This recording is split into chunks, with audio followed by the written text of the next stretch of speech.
Hi guys, Richard Liu here at NZ Entrepreneur, and today on Innovation Nation, I'm delighted to be talking to Pam Ford. Pam is the General Manager at Auckland Tourism, Events and Economic Development, otherwise known as ATEED, and she's talking to us from Auckland today. Pam, thank you so much for joining us. Thanks, Richard. It's a pleasure to be speaking to you.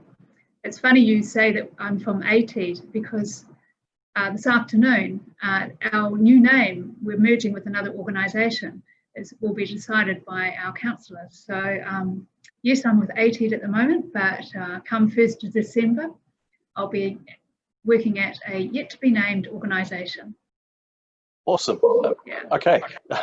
Looking forward to finding out what name's going to be. Yeah.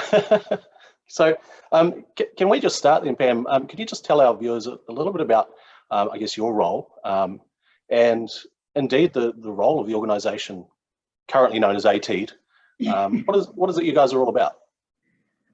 That's a great question, Richard, because a lot of people don't really understand what an economic development agency is, and we are that agency for Auckland, just as CEDA is in the Manawatu or Venture Taranaki and Taranaki. So what we do is support businesses, SMEs in particular. We work with larger business around skills and getting youth employment up and running. We attract investment into the Auckland region. We also are the innovation agency for the region. And in our broader sense, we're the regional tourism agency. We are the regional film office. So all of those activities that help businesses and help industries grow is the role that we do. And we're kind of that interplay between private sector and, say, central government. So working at a very local level, which means we have the connections, we work right in the ecosystem and are really there to support our entrepreneurs and our businesses to grow and employ more people and ultimately make the lives of people in our region better. Right. I mean, that is such a large portfolio of, activities and responsibilities. You've had quite a bit of experience, though, in economic development, and I know you've also had a good number of years at New Zealand Trade and Enterprise. Mm-hmm. Before joining ATEED. Yep. Can you tell us a bit about, like, from a personal point of view? What is it about this stuff that spins your wheels? That's a great question, Richard. Look, and before entering public sector, which was about 20 years ago, I worked in private sector and in non-profits. I actually worked in a magazine for entrepreneurs in the UK called Enterprise UK. So it's nice talking to you. I can kind of understand what your business is all about. And then coming back from the UK, I, like many people, found it a bit tricky at that time to find work and landed in what was then Trade New Zealand. And I really found my place. And I've worked out that what I really, really enjoy is the ability to bring people together. And in this case, it's business and the people within businesses to make things happen. So, I tried to work for myself for a while. I'm a lousy entrepreneur. I'm not really a corporate person. I, would do no good in those interviews with big corporates and the like. What I love, and I think is my sweet spot, is working in this, bringing the credibility of government and the enterprise of private sector together to make things happen. And I love it. I really, really love it. And I guess the people that I work with, both in ATEED, but also around all of the other economic development agencies in New Zealand, because I have another role as chair of Economic Development New Zealand, the people attracted to this work are fantastic and super, super passionate about what they do. Can you tell us, for those of us who may be hearing about economic development agencies for the first time, how are they structured, and what's the funding sort of model? Who are the stakeholders, for instance, behind ATEED? And then with your Economic Development New Zealand hat on, is that pretty much how it's done across New Zealand? Yeah, well, if we start with ATEED, so our shareholder, if you like, is Auckland Council. So we get about $50 million a year from Auckland Council. About 14 million of that goes to economic development activity. We also generate our own revenue. So we run Grid AKL, which is a 12,000 square meters of space for startups and co-working, and then we employ an operator. For part of that, we run the startup space, but that generates lease revenue for us. We also hold a license with Amazon Studios for the big teleseries based on Lord of the Rings. That generates revenue as well. Most of that we pay out to leases that we on hold. So we do some pretty extensive commercial arrangements, which is really exciting part, and that draws in people with really great commercial acumen into the organisation. And then we also deliver on contracts from central government.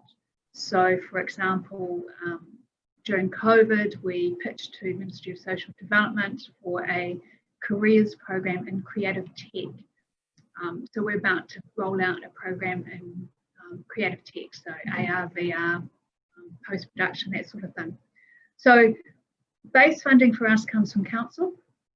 We generate some of our own revenue, and then central government funding for programs that we might deliver, and maybe some sponsorship for certain programs or projects. Most EDAs around the country have a similar system, and they get funding from their local council. Makes it really tricky at this time because as a result of COVID, our central government is quite rightly too putting a lot of money back into the economy. So they are spending up, and while local councils are more in austerity mode. And Auckland, for example, has had a huge hit to our revenue. So our councils had lost $500 million in an emergency budget situation, and that's because people haven't been using public transport, haven't been using community pools and other facilities.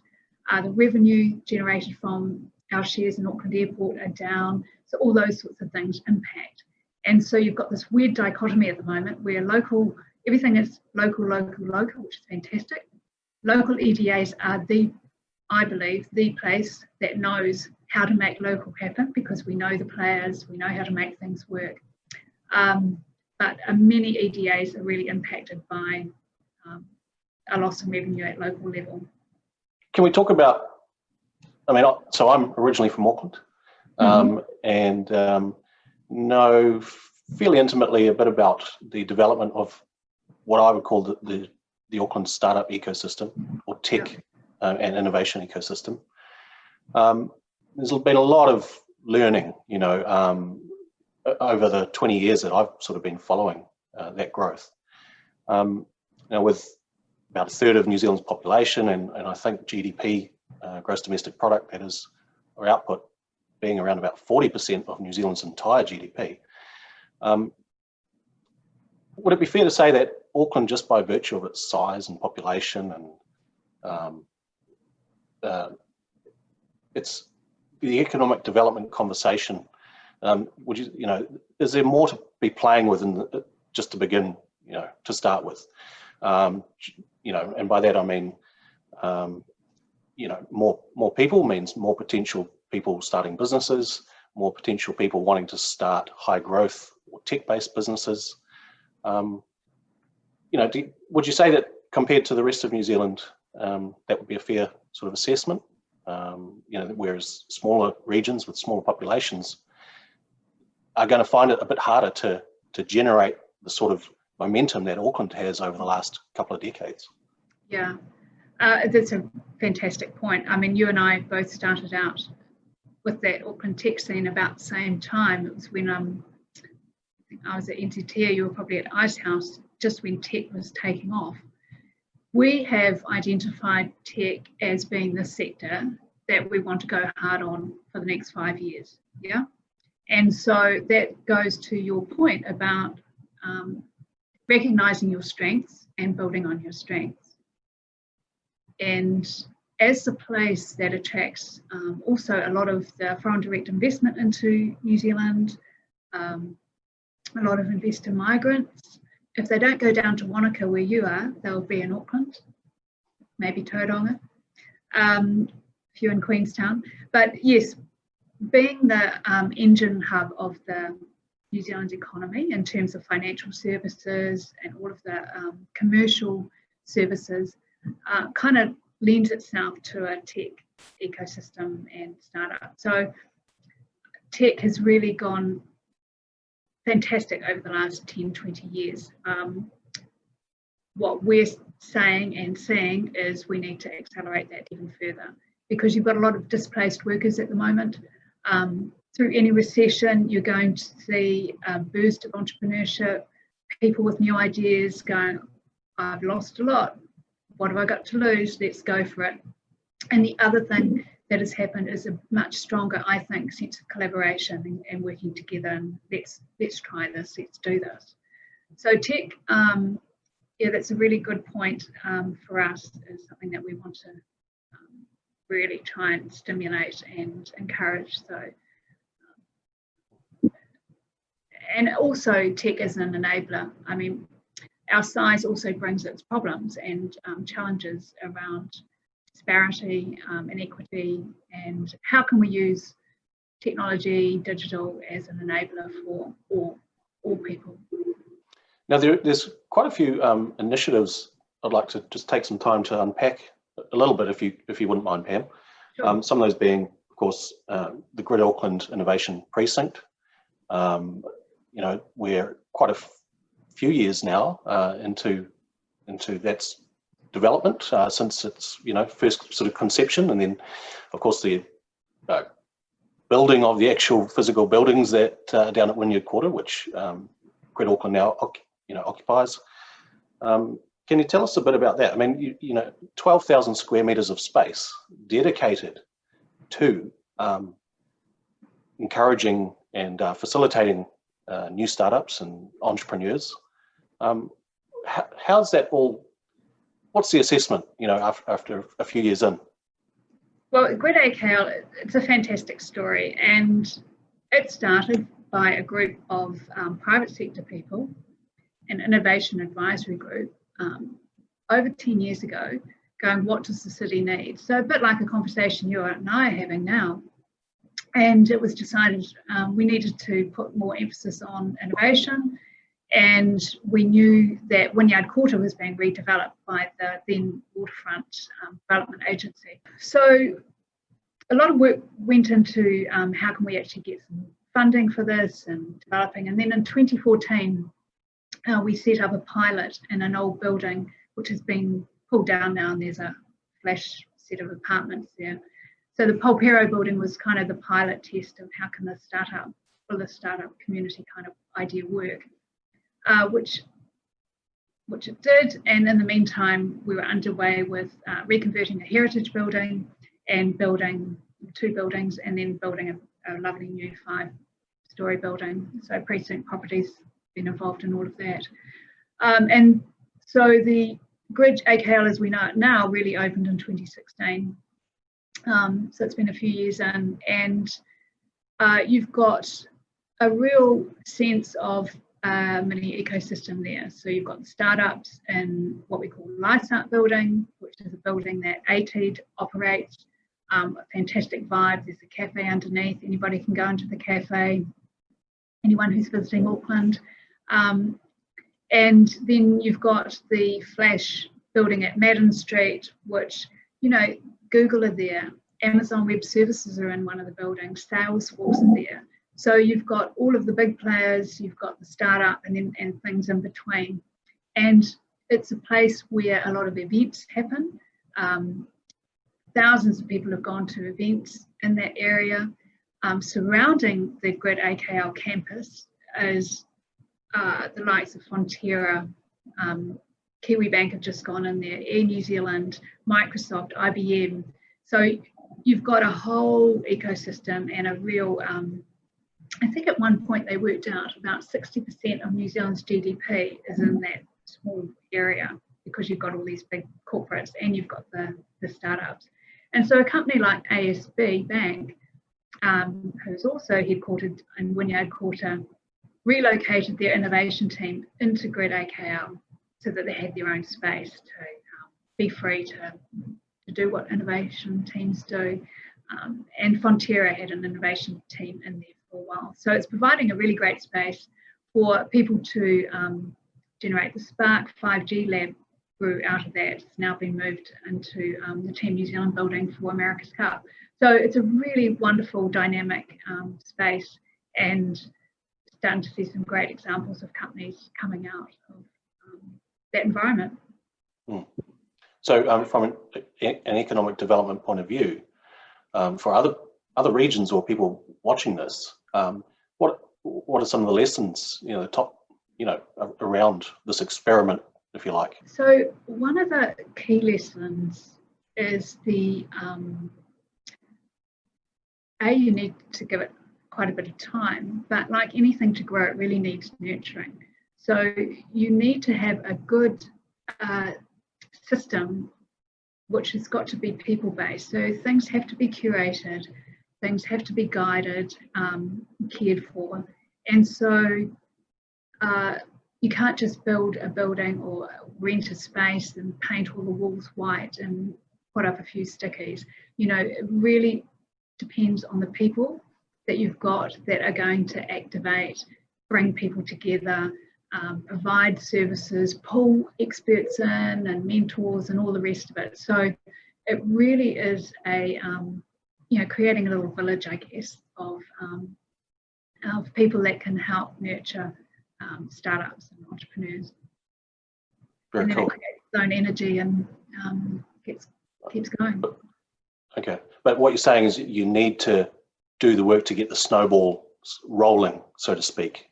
Oh, that's it's a not good just analogy, really. Yeah. Yeah. You need to get some momentum, don't you? And that momentum comes from the people. So ensuring that you've got good people that are going to be there and generate activity, encourage, provide connections. The other one I'd like to talk about is, can you tell us a little bit about the Maori Business Growth Program? What's that initiative about? So Auckland's got a strong Maori population, and we have some wonderful, thriving Maori businesses. At ATEED, we work with a private sector group to deliver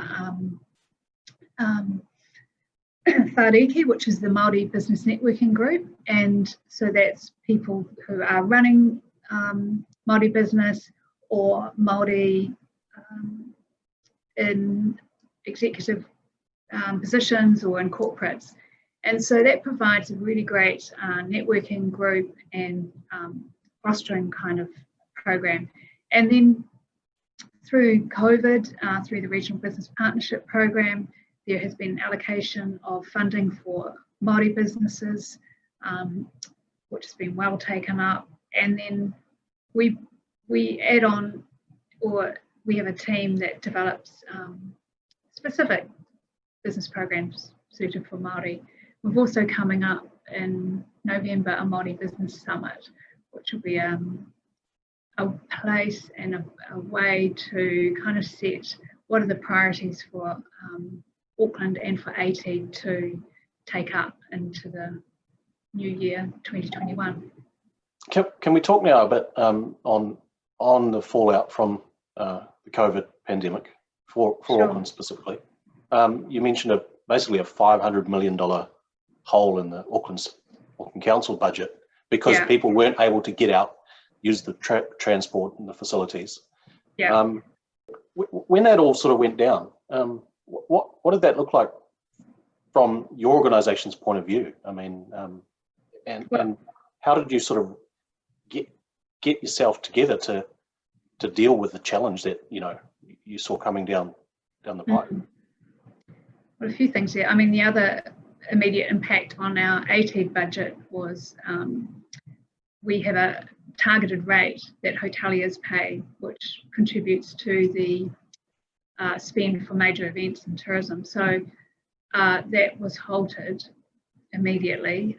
We recommended that. So that took away a quarter of our budget. So that's quite significant as well. But just to cover off the impact on Auckland of COVID, so about 20,000 people are on job seeker support.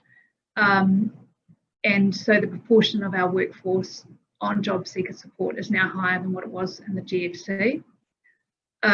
We have been more adversely impacted than other parts of New Zealand due to the subsequent alert level 3 that we had in August. We've been affected demographically and spatially. So Maori and Pacific people are more adversely affected in terms of the proportion of their people that have had to go onto job seeker support. We've done a deep dive into the impact on Maori and Pacifica, particularly in South and West Auckland, with a view to how can we support people getting back into jobs. And then young people, so people 20 to 29, of which Auckland has a high population of young people compared to other towns and cities in New Zealand. They've been more adversely impacted as well. So people in lower skilled jobs are the ones that have more quickly lost their jobs, and we have a lot of young people, a lot of Maori, a lot of Pacific. So and then on top of that, you've got tourism. So tourism is a big sector for Auckland, not as high a percentage as, say, Queenstown, but nevertheless, 50,000 people are employed in tourism in Auckland, and 70% of international visitors come to Auckland. So all of those things impacted. And then in terms of Auckland as a region, which, as you know, is large, it's a region of regions, our city centre has been hugely impacted because no international tourists and no international students. And I saw on Friday, we do a weekly update to our mayor.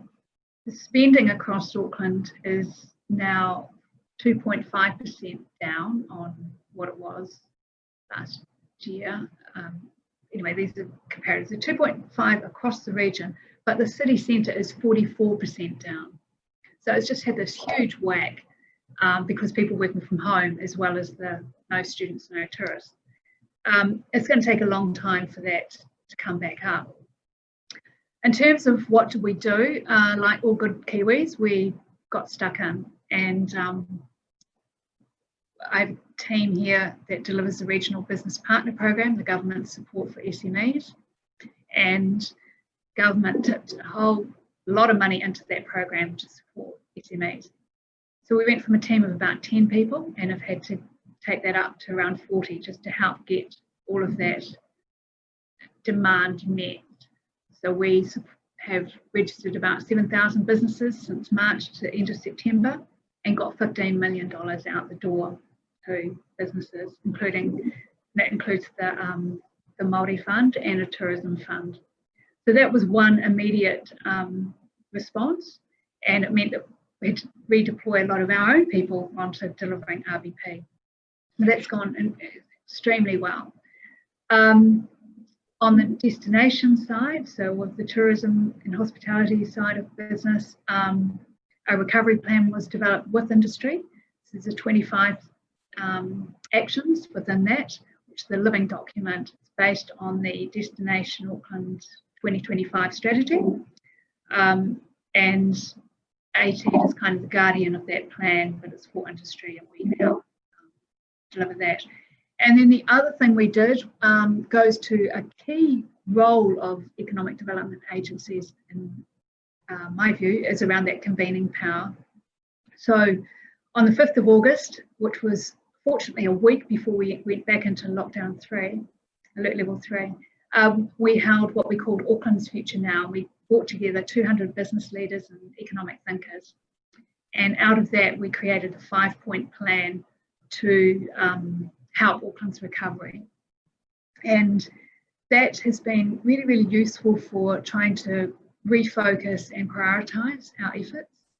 And the 5-point plan is around these things. One, investment, and where do we invest our energy, our money, not only our own money, but government money. And that's where this go hard on tech has come from. So what sectors? The second one is workforce, really, really important. So we are on the regional skills leadership group, looking at how do we manage our changing labour market and workforce. 3, border management was the most talked about issue at this conference, not unsurprisingly. So we have then in turn convened a private sector group to look at what are the needs of business and how can we talk to government and support them in how we manage our border. Recognising that safety is absolutely number one. Current government got re-elected on the basis that people were feeling really safe with our approach to COVID. So not dismissing that at all, but if we're going to live with COVID, we need to be able to stand up our economy in some ways. How do we manage the flows through the border? The 4th area is domestic promotion. So getting Aucklanders to visit Auckland, getting New Zealanders to visit Auckland, but also how do we promote our entrepreneurs and our business success stories. And the 4th area was government funding and regional funding. So how do we ensure that Auckland receives proportionate funding from government to step up our economy again? So those were kind of 3 areas that we've put a lot of focus on in the last few months.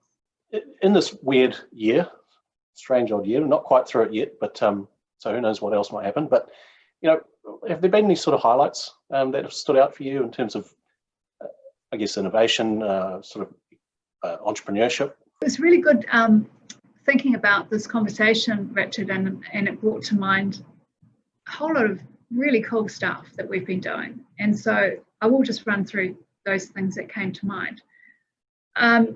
One of the first one is a bit similar to what you're doing because, you know, we've both got jobs around inspiring people and encouraging people, whether they are thinking of going into entrepreneurship or the like. So Voices of Auckland is this digital content series that we've done, ATEED's done, and it's really the celebration of creativity and innovation, entrepreneurship that's driving our region. So we've done a number of interviews from hospitality to fashion to creative technology, food and beverage, to find out what 2020 has meant for these Auckland business owners. So that's been a really interesting, insightful piece of work.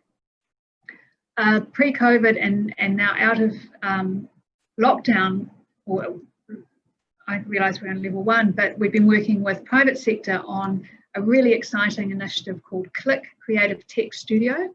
So this is a physical space. It's on the Unitech campus, private sector run, and it's come out of an initiative we had going a few years ago, which was a co-working space for companies in the creative tech space, so AR and VR and the like. So these guys are up and running on soft launch, and we're hoping to roll that out in a more promotion way later in the year or early into next year. Startup weekend, there's been 2 of those since lockdown. So startup weekends are always a really fun, interesting way to get a whole lot of people solving problems and pitching and generating some interest. So the most recent one was a few weeks ago. We've been running this program called On Entrepreneurship series. So that's creating a network of businesses and leaders and talented students. So it's learning lunches and workshops with entrepreneurs to give young people an opportunity to learn skill sets or even make them aware of skill sets that they might be interested in learning if they're wanting to achieve certain goals. Down at Grid AKL at the event space, we had our X Lab, so that's a pilot program on circularity. So we had about 17 companies involved in the first pilot to test this X Labs, which helps companies use circular economy principles to solve challenges. So that's been happening this year. That was cool. Go with Tourism is a government-funded program now that was incubated at ATEED a few years back from the team, and that's about getting people into tourism jobs. They pivoted during lockdown and now are helping tourism workers who have been displaced, providing information. They've set up a new podcast called The Itinerary. Another program down at Grid we've got is called Get Market Ready. So that's helping entrepreneurs get ready, up and running.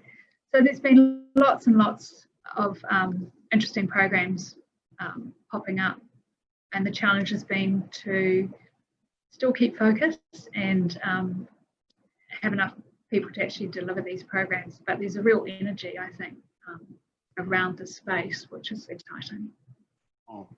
Lots of opportunities for budding entrepreneurs or people wanting to solve problems to, really begin their journey and get alongside some and lots of people willing to help them, Yeah. And we've seen returning Kiwis and some of those people. A good friend of mine springs to mind. He's come back from the Bay Area with his family to live out COVID, and he's down at Grid providing mentorship to young Kiwi startups or not so young Kiwi entrepreneurs. Are there any sort of Auckland-based businesses or startups or businesses at any stage really that sort of spring to mind, maybe that exemplify, I don't know, maybe resilience or innovation, as a result of, the challenges of the year? Yeah, well, there's plenty. One that springs to mind is a Ruby, which is a fashion label, and run by a wonderful woman called Emily Miller Sharma. So she's really transforming fashion industry in her own way, and some of the things that she's done. She was on the X Labs pilot, so understanding how circular economy can work in her business, being a fashion business, and so how to design out waste and pollution, and how to use products and material in a regenerative kind of way. During lockdown, she did Zoom lessons on pattern and sewing lessons so that people could do things at home. So that really helped some people who might have been not sure what to do, might have been heading towards a bit of mental health uncertainty. So she's had great feedback on that. Like a number of fashion retailers, she repurposed waste material into masks and has been selling those online. And then last Friday, she launched a label called Liam Patterns. So what have I got collection. So that provides patterns and fabric for sale, so people can do their own stuff. So it kind of follows that DIY mentality. People have been sewing their own veggie gardens, and they can sew their own clothes. And so it's really cool, local up kind of feel of things that's been happening. Another really cool example is Melanie Longlots from Geo AR Games. Now, she's a tenant down at Grid AKL. So her gig is geospatial augmented reality. And one of the really, really cool things she's doing is creating these animatronic dolphins for international aquariums. And what that will do is upend that captive mammal industry. So a very sustainable outcome. But she's doing other cool things. Like she released this AR game called What's a Plan Stan with the civil defence. And so that's going into schools, so helping people plan and young people understand how to plan for civil emergencies and the like. So she's doing lots of really cool stuff in the AR space. And then another tech company, bit of a tech theme today, isn't there? Is Joy Business Academy. So they are disrupting traditional education with technology. So using experiential learning scenarios, using VR and game learning experience. And so they've partnered with Ministry of Social Development, going into schools. They're working in the construction industry, because the construction industry is really taking on tech in a productive way, making the industry more productive. So there's lots of really exciting companies. It's just unearthing those stories and telling them to the world, which I guess is what you're all about as well, isn't it? Yeah, absolutely. And, you know, and people can see some of those cool stories coming out from the Auckland region, of course, as part of this Innovation Nation series. So some great examples there. Yeah. Pam, with, I guess, an eye to the future, what are some of the initiatives you're sort of working on or looking forward to in 2021 and, I guess, beyond? Going back to an earlier comment about, you know, the demography of Auckland. So we have a very high Pacific population. And one of the initiatives that we've been working with MB on actually is a really exciting program called the Pacific Skills Shift. And that's a micro-credential in-house in business training program for Pacific people. And what it's doing is providing micro-credentials around basic skills and more advanced skills that people can learn on the job, and better equip them for the future of work. So if they're displaced out of work because of automation or whatever, they are learning things on the job that are going to help them progress and add more skills. So we did a pilot with Sanford, the seafood company, which has gone extremely well, and we're just doing another pilot with Brink's Chicken. And so working with these big companies, generally manufacturers, to support our Pacific workforce. And we're going to scale that program over 4 years from early 2021 with $8 million in funding from MB. So I'm very excited about that program. It really does, it's a really, really important piece of work. You know, we hear about all of the things to internationalize companies and all the like, but at the end of the day, economic development is about supporting all of our people and all of our companies. So we're helping these companies upskill their Pacific workers. I mean, that's such a big conversation, isn't it? Preparing for the future of work. Yes. Yeah. I mean, that's what we were talking about last year. Now it's kind of, there are other things more important, but it's still there, isn't it? Pam, on I guess a personal note, now, we can all choose to live wherever in this beautiful country we want to. What is it about Auckland that that you love? Yeah, I do love Auckland, not just because I was born here, although I grew up in the Waikato. Auckland, to me, just captures a lot of what's great about New Zealand. At ATEED, we have this understanding of what Auckland means from a whole lot of research around kind of the story of Auckland. And it's summed up in kind of 4 areas. So one, He Wahi Whai Mana, so a place of mana, so built on our Maori values and the life essence of the place, which kind of leads to the fact that Auckland is this urban oasis. So while we have the city, we're also really close to the bush and the sea and the like. So he whakamarutanga taone. So there is a quality of life and restorative kind of aspect that people don't often see. But I can walk from my house and I'm 5 minutes away from a creek that's got beautiful bush and waterfalls and the like. The other thing I love about Auckland, it is this playground of ideas or entrepreneurship. So he wahi whakakaupapa. And one of our defining factors is the diversity of the region. So we have a very strong Asian population and growing, and we've already mentioned our Maori and Pacific populations, but 188 or 200, depending what index you look at, nationalities live in Auckland. So we really are what we call a place of collective worlds, which makes things super interesting. And I guess the city is new. I've worked offshore, as you know, and we have all those great international connections with other partner cities, which we love. And I guess as the commercial hub, it is a place that we really need to ensure it is thriving, because the rest of the country will benefit if Auckland does well.